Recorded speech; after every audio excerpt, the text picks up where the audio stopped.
انسان د خپل ژوند په اوږدو کې استراحت او منظم خوب ته اړتیا لري.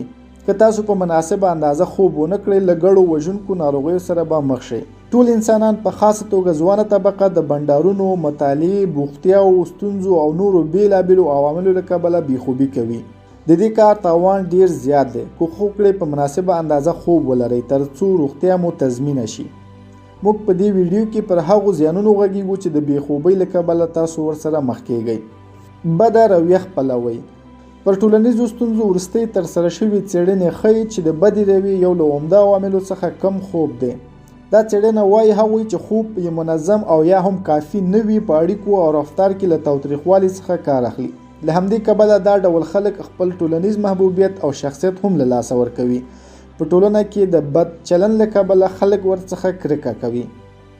سردرد پیدا کوي.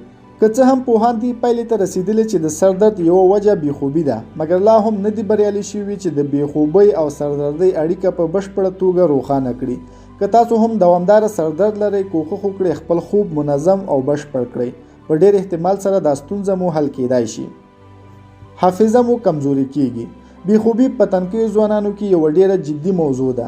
دوی اکثرا د کمې پوهې له کبله بېخوبي کوي، خو په دې نه پوهیږي چې له کومو ستونزو سره به مخ شي. که تاسو هم پوره خوب ونه لرئ، نو ډیر ژر به د حافظې له کمزورۍ سره مخ شئ. ډیر اسانه موضوعات به نشئ یادولی. نو خپل خوب ته خاصه پاملرنه وکړئ او خپله حافظه له زوال څخه وژغورئ.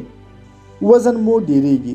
هغه وګړي چې د خوب اختلالات لري او مناسب خوب نه کوي، له هورموني ګډوډۍ سره مخ کیږي. له همدې امله دوی خوړو ته ډیر تمایل پیدا کوي او هغه خواړه مصرفوي چې زیاته انرژي لري. نو د ډیر خوراک له امله دوی ډیر ژر وزن اخلي او د وینې د کلسترول ترڅنګ له ګڼو نورو روغتیایي ستونزو سره مخ کیږي. د سترګو دید مو کمزوری کیږي. بېخوبي کولی شي د سترګو نظر ته هم ډیر زیان واړوي. وروستۍ څېړنې وایي چې که غواړئ د سترګو نظر مو تیز پاتې شي، کوښښ وکړئ مناسب خوب ولرئ، او که تاسو څومره بېخوبي کوئ، هومره مو د سترګو ستونزې ډیریږي.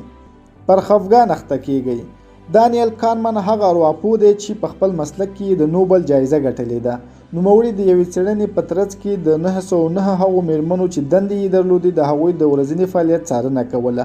د څېړنې پایلې وښوده چې دوی اکثرا په هغو ورځو کې د خفګان احساس کوه چې بېخوبه به وي. که تاسو هم یا د ستونزه لرئ، نو خپل خوب بشپړ کړئ. همدارنګه څېړنو ښودلې ده چې بېخوبي کولی شي تاسو د زړه په ناروغیو او همدارنګه په سرطان هم اخته کړي. نو که غواړئ له دې جدي روغتیایي ننګونو سره مخ نه شئ، خپل خوب منظم او پوره کړئ.